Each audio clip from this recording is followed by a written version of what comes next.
শুরুতেই জানিয়ে দিব, জিম্মি মুক্তির জন্য যথেষ্ট উদ্যোগ নিচ্ছে না নেতানিয়াহু, অভিযোগ বাইডেনের।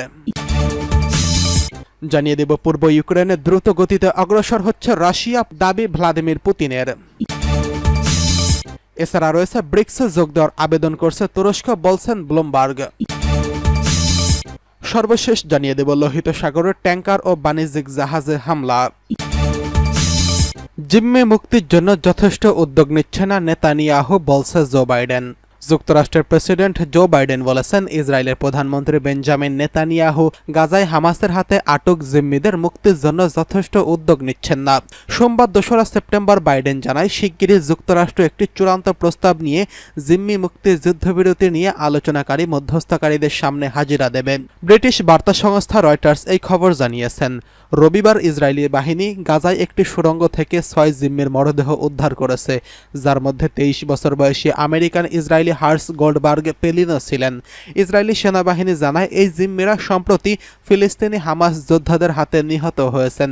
বাইডেনে গাজায় যুদ্ধবিরতির কৌশল নিয়ে সমালোচনা শুরু হয়েছে এবং নেতানিয়াহুর উপর বাকি জিম্মিদের বাড়ি ফিরিয়ে দেওয়ার জন্য চাপ বাড়ছে। বাইডেনকে জিজ্ঞাসা করা হয়েছিল, তিনি মনে করেন কিনা যে নেতানিয়াহু জিম্মির মুক্তির জন্য যথেষ্ট কাজ করছেন। উত্তরে বাইডেন বলেন, না। তিনি এই মন্তব্যের ব্যাখ্যা না দিলেও ইসরায়েলি শীর্ষ কর্মকর্তাদের কাছ থেকে এর কঠোর প্রতিক্রিয়া আসে। বাইডেনের প্রশ্ন করা হয়েছিল যে তিনি কি এই সপ্তাহে উভয় পক্ষের কাছে চূড়ান্ত জিম্মির মুক্তির প্রস্তাব দিতে যাচ্ছেন। বাইডেন বলেন, আমরা এর খুব কাছাকাছি আছি। যখন তাকে জিজ্ঞাসা করা হয়েছিল একটি চূড়ান্ত চুক্তি হবে কিনা, তখন তিনি আরও বলেন, আশা চিরকাল থাকে। বাইডেন ও ভাইস প্রেসিডেন্ট কমলা হ্যারিস সোমবার যুক্তরাষ্ট্রের জিম্মি আলোচনা দলের সঙ্গে সাক্ষাৎ করেন। এতে বাইডেন জিম্মিদের হত্যার ঘটনায় ক্ষোভ প্রকাশ করেন বলে জানিয়েছে হোয়াইট হাউস। ওই বৈঠকে বাইডেন ও হ্যারিস যুক্তরাষ্ট্র সফরে কাতার ও মিশরে তুলে ধরা একটি প্রতিবেদনের প্রস্তাব সম্পর্কে অবহিত হন। বাকি জিম্মিদের মুক্তি নিশ্চিত করার প্রচেষ্টায় পরবর্তী পদক্ষেপ নিয়ে আলোচনা করেন বলে জানিয়েছে হোয়াইট হাউস। নেতানিয়াহুর প্রতি সম্প্রতি বাইডেনের এই নতুন সমালোচনা এমন এক পর্যায়ে এসেছে যখন তিনি হ্যারিস গাজায় প্রায় ১১ মাস ধরে চলা যুদ্ধে নিষ্পত্তিমূলক পদক্ষেপের জন্য চাপের মুখে পড়েছেন। গত ৫ই নভেম্বরের জন্য ডেমোক্র্যাটিক প্রার্থী হিসেবে বাইডেনের স্থলাভিষিক্ত হয়েছেন কমলা হ্যারিস। এই সংঘাতে ডেমোক্র্যাটদের মধ্যে বিভাজন সৃষ্টি করছে। অনেক প্রগতিশীল বাইডেনের উপর যুক্তরাষ্ট্রের প্রধান মধ্যপ্রাচ্য মিত্র ইসরায়েলের কাছে অস্ত্র সরবরাহ সীমিত বা শর্তযুক্ত করার আহ্বান জানিয়েছেন। এদিকে পূর্ব ইউক্রেনে দ্রুত অগ্রসর হচ্ছে রাশিয়া, বলছে ভ্লাদিমির পুতিন। রাশিয়ার প্রেসিডেন্ট ভ্লাদিমির পুতিন বলেছেন, রুশ বাহিনী পূর্ব ইউক্রেনে কয়েক বর্গ কিলোমিটার এলাকায় প্রতিদিন দখল করেছে।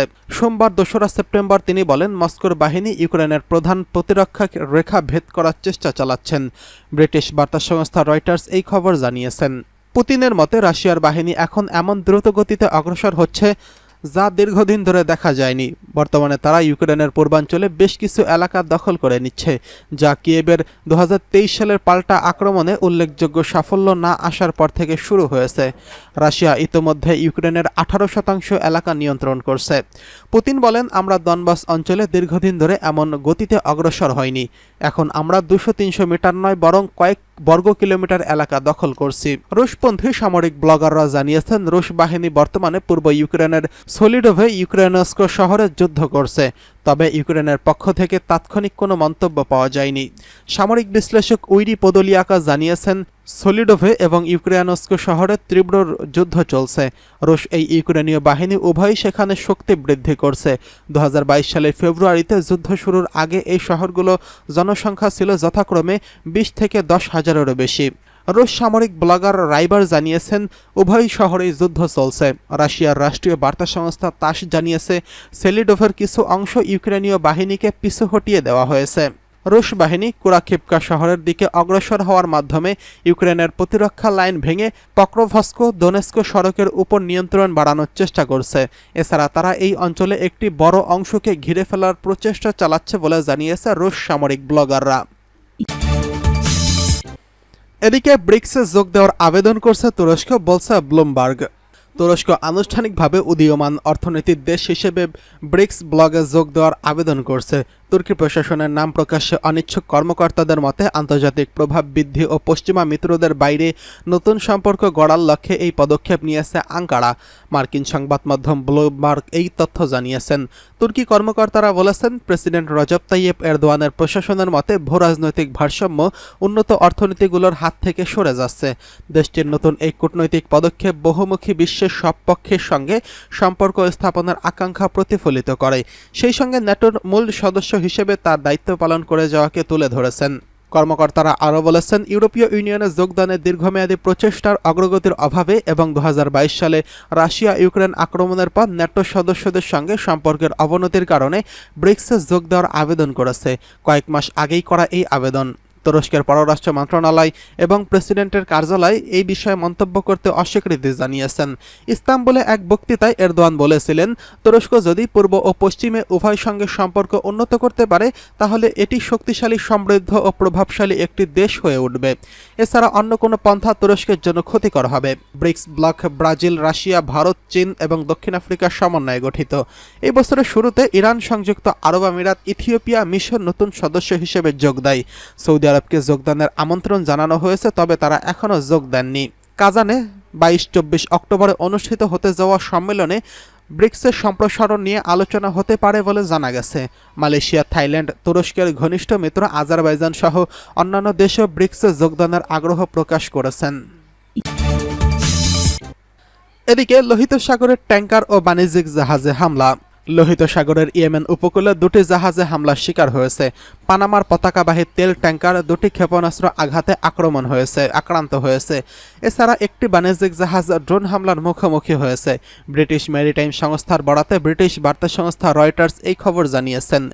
মিলিটারি কর্তৃপক্ষ নিশ্চিত করেছে যে ট্যাঙ্কারটিতে ক্ষেপণাস্ত্র দ্বারা আক্রমণ করা হয়েছে। মেরিটাইম সিকিউরিটি ফার্ম আমব্রে জানিয়েছে, হামলা শিকার ট্যাঙ্কারটি হল ব্লু লেগুইন আই। প্রথম ঘটনার ক্ষেত্রে ট্যাঙ্কারটি ইয়েমেনের সেলফি বন্দর থেকে প্রায় 70 নটিক্যাল মাইল উত্তর পশ্চিমে আক্রমণের শিকার হয়। ইউকে মেরিটাইম ট্রেড অপারেশন আমব্রে জানিয়েছে, ট্যাঙ্কারে গ্রিক ম্যানেজার সুয়েজম্যাক্স ক্লাস ব্লু লেগুইন আইসি ট্রেড মারিন এসএস এর পক্ষ থেকে এখনও কোনো মন্তব্য পাওয়া যায়নি। আমরা জানিয়েছে, ইসরায়েলি বন্দরগুলোতে নোঙর করা কোম্পানির জাহাজ হওয়ার কারণে এটি হামলার লক্ষ্যবস্তুতে পরিণত হয়েছে। ইরান সমর্থিত হুতি মিলিশিয়া গত নভেম্বরে লোহিত সাগরে বাণিজ্যিক ও সামরিক জাহাজে হামলা চালিয়েছে। গাজায় ইসরায়েলের বিরুদ্ধে যুদ্ধের প্রতিবাদে এবং ফিলিস্তিনিদের সমর্থন জানিয়ে এসব হামলা চালাচ্ছে তারা। দ্বিতীয় ঘটনায় একটি ড্রোন ইয়েমেনের হুদাইদা বন্দর থেকে প্রায় 50 নটিক্যাল মাইল দূরে একটি বাণিজ্যিক জাহাজে আঘাত করেছে। ইউকে মেরিটাইম ট্রেড অপারেশন জানিয়েছে, জাহাজটি পরবর্তী বন্দর অভিমুখে চলছে। উভয় ঘটনায় কোনো হতাহতের খবর পাওয়া যায়নি।